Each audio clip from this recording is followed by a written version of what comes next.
Have you ever seen a game like this? Check, check, check, check, check, check, check, check, check, check, check, check, check, check, check, check. Oh, if you've ever had a game like this where you weren't sure what to do, so just keep calling check, check, check, check, check, check. It's time we sharpen things up so that instead of calling check, it's time to say checkmate. Here we only have a king and a rook versus a king. And that king, that white king up there, he doesn't think we can get a checkmate. You can't checkmate me. All you have is a rook. All you can do is call check, check, check, check, check. That's what he thinks. But you know what? A rook and a king is all we need to get a checkmate. You might want to start by calling check, but what does this do? Look, we're calling check on this king, and he can escape. He can escape easily. He can escape to c7, d7, or e7. But what if, let's imagine for a moment, what if c7 was blocked, and d7 was blocked, and e7 was blocked? If all these squares were blocked, this would be checkmate. So how do we block those squares? Well, look at that king down there on f3. We're not using him. He can block those squares. What square? If we could put that king on f3 on any square on the board right now, where would we want him to be for this to be checkmate? Here, here, here. No, not there. Over here. Right there. Bam. Now look. All the squares are blocked. The white king has nowhere to go. It's checkmate.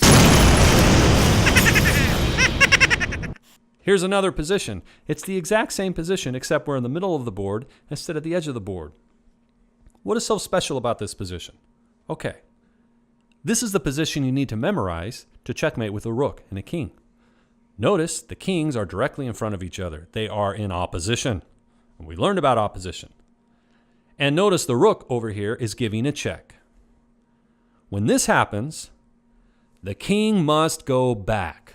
Look, the rook is giving check, the rook is blocking off all the squares, and the king is also blocking off squares. Our black king is blocking off the other squares. So in this case, our goal is to drive the white king to the edge of the board. Remember, just like with a queen and a king, we can only checkmate on the edge of the board. This is also true if all you have is a rook.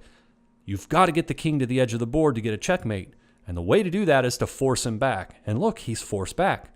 These are the only squares he can go. c6, d6, or e6. He's going backwards. And eventually, we're going to push him back to the 8th rank. And that's where he's going to get checkmated. So let's have a look at this position. Same thing. It's the same position except the board's just kind of oriented different, or the pieces are. Once again, the rook is giving a check. See that? Check. And our black king on c5 is cutting off all these squares. Oh, that poor white king. He's got to go back. And this time he's headed to the edge of the board. But where is he headed? Which edge of the board is he headed? He's headed to the H file. We're going to drive him over there. In this game, we're going to checkmate him on the H file. And look at this position. Once again, we are calling check on the white king, and our black king is on f5. He's cutting off the squares. Where do you think we're going to checkmate this white king? What file or rank do you think we're going to checkmate him here? He is headed towards the 1st rank. That's right. We're going to checkmate this white king right down there on rank 1. Maybe even on his starting square. Ha. One more position here. Look at this. We can checkmate the white king immediately. What move? Find the move. Do you see the move we need to do right here as black to give a checkmate? No! I see it. Notice our black king is cutting off all the escape squares. See that? The kings are in opposition. The white king cannot escape. We just need to call a check with our rook. Boom! And that is checkmate. Look at that. Isn't it awesome? This is checkmate, and this is what it looks like when you have a rook and a king. So now we need to talk about how do we force this position. Here we go. Look at this. This is a typical endgame position. We have a rook and a king versus a king. How do we drive this king to the edge of the board?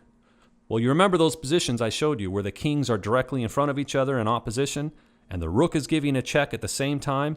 That is how we do it. So let's just start with our first move. Let's just build a wall. Remember, we build walls.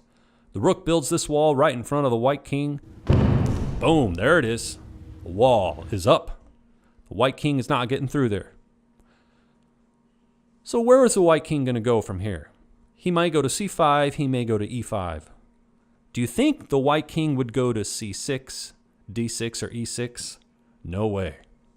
Why? Why don't you think the white king would go there? Well, if he's smart, he's not. Because if you're playing white in this position, you want to stay in the middle of the board, the middle, because checkmate happens at the edge. And so it's very unlikely the white king's going to just move backwards.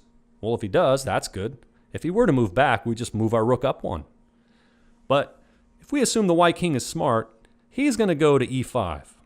He's going to head towards the rook. See that rook over there? He's undefended. The white king may think, hey, maybe I'll just head towards that rook. Maybe I'll get lucky and take him. Then it's a stalemate. But we won't let that happen, will we? So the white king moves there. Now bring our king into the action. We are now in opposition.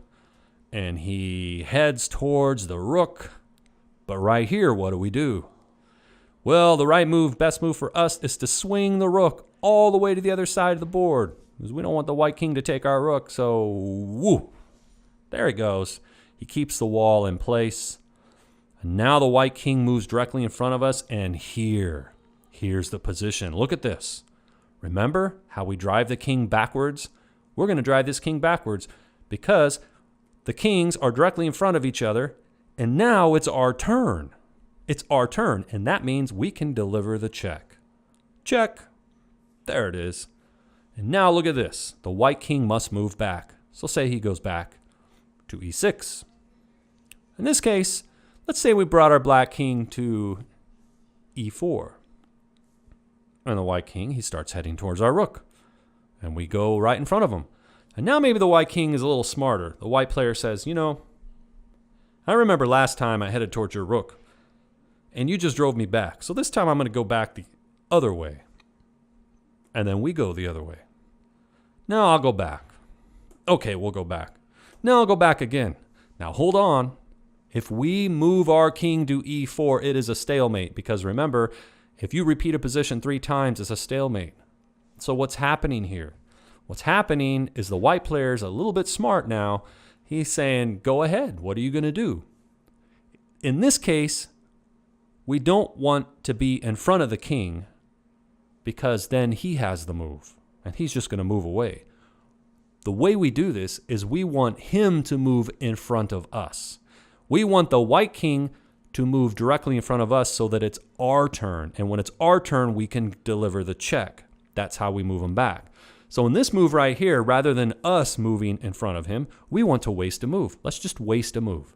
Wasting a move in chess is often, sometimes, a very good strategy. So we just put our rook here on b5. We just wasted a turn. Okay, white king, your turn. So he runs. And now we follow him. Notice that we're 1 file apart. This is perfect. And he starts headed this way, we follow. And now look, the white king has to come to g6 directly in front of us. If he doesn't come directly in front of us, he's going to move backwards, and that's what we want anyway. So let's say he moves to g6. And now we can force him backwards. Look at that, everyone. Perfect. And once again, the white king goes back right towards that edge of the board, and it's the edge of the board where we're going to give a checkmate. So let's say he goes back here. That wasn't such a good move. Why? What do you think the right square is for black? Right here, right now. Where do we move the black king? Do we move him to f5, g5, or h5? Pause the video and think. Well, right here, the best move for us to get checkmate the fastest. Now, any move is winning, but if we want to get checkmate the fastest, we move to g5. Why? Because now he's forced to move in front of us. And that's what we want. Remember, we need the opponent's king to move in front of our king so that when it's our turn, we can call a check with the rook. That's how we win this. So now he's got to move in front of our king. But let's say he says, I don't want to move in front of your king. I'm just going to move back anyway. So he just goes back anyway. Well, that's great for us. Now we just move our rook up. See, look. Boom. Rook to b7. And now that white king is trapped at the edge of the board. Here comes checkmate. g6 is better because if the white king right now goes to g8, then we call checkmate because he moves in front of us. Remember, when you have a rook and a king, you want your opponent to move their king in front of you, not you doing it. And so he's going to head towards our rook. That's fine. We're going to chase him. Chase. Chase. Get him. Right here, what do? We move our rook. It would be a terrible mistake to move our king to d6. He'll just take our rook. So let's just push our rook, swing it all the way to the other side of the board, keep that wall on the 7th rank, and the white king is still trapped in the back. And let's say he goes, and we're just going to chase him with our king. We need that white king to be directly in front of us. And let's say he goes here. Now, this is a tricky move. You see this trick? If we move our black king to c6, then we're not going to get a checkmate right here because he's just going to move out of the way. What do? Again, this is where you waste a move. Waste a move. We simply move our rook, just say to g7. We're just wasting a move saying, okay, I pass, your turn, you go. Now let him put his king on d8, which he's not going to do. So he goes here, and we go to c6. He hits the corner, and we go to b6. And now, you see the magic? The white king has one move only. He's got to go to b8. There he goes. Where do we go? That's right. Here comes checkmate.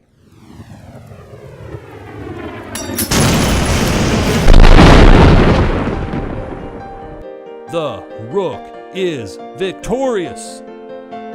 Don't you ever say we can't checkmate with just a rook. This is how you checkmate with a rook. You guys can do this.